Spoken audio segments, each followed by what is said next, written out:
আসসালামু আলাইকুম।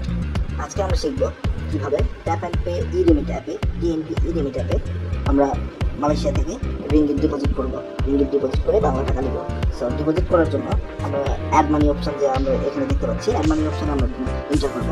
অ্যাড মানি অপশনে ঢোকার পর আমরা এখানে দেখতে পাচ্ছি যে ব্যাংকিং নামে যে অপশনটা আছে, ব্যাংকিং আমরা ঢুকবো। মালয়েশিয়ার যে কোনো ব্যাংক থেকে আমরা ব্যাংকিংয়ের মাধ্যমে এখানে টাকা ডিপোজিট করতে পারবো। আমরা ব্যাংকিংয়ে ঢোকার পর এখানে দেখতে পাচ্ছি যে QR scan online with now transfer percentage QR. So আমরা আমাদের যেহেতু মালয়েশিয়া ব্যাংক অ্যাকাউন্ট আছে, সো ব্যাংক অ্যাকাউন্ট থেকে কিউআর কোড স্ক্যান করে আমি টাকা পাঠাবো। সো এটার জন্য আমি কিউআর স্ক্যান অনলাইনে ঢুকবো। ঢোকার পর আমি এখানে দেখতে পাচ্ছি একটি কিউআর কোড আছে এবং নিচে অপশনগুলো দেওয়া আছে। আমি অলরেডি এই কিউআর কোড স্ক্যান করে আমার ব্যাংক থেকে কিউআর কোড স্ক্যান করে টাকা ডিপোজিট করে দিতেছি। সো এখানে আমি এখন এখানে বসে কত রিঙ্গিট ডিপোজিট করেছি, আমি 2000 রিঙ্গিট ডিপোজিট করেছি। সো এখানে আমি 2000 রিঙ্গিট বসাই দিলাম। সো এখানে কিন্তু আমার শো করবে 2000 রিঙ্গিতে আমি কত টাকা পাচ্ছি এবং কত টাকা কমিশন পাইছি।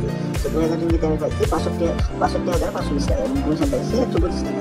এখানে ট্রানজ্যাকশন আইডি জানি আমার নাম আমি বসাই দেবো।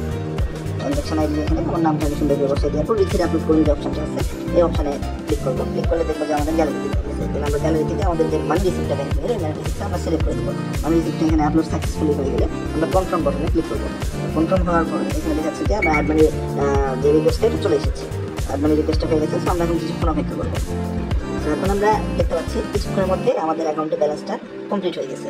আমরা ব্যালেন্স চেক করলে আমরা এখানে আমাদের ব্যালেন্সটা আমরা দেখতে পাবো। এই এখন এখান থেকে আমরা বিকাশ নগদে ব্যাংকে একদম সহজে আমরা টাকা পাঠিয়ে দিতে পারবো। বিদেশে পাঠালে বিকাশ নগদ সিলেক্ট করবো এবং ব্যাংকিংয়ে পাঠাইলে আমরা এই যে ব্যাংকিং অপশন থেকে বাংলাদেশের যে কোনো ব্যাংকে আমরা টাকা পাঠিয়ে দিতে পারবো। এটা একদম সহজ এবং ইজি। ধন্যবাদ।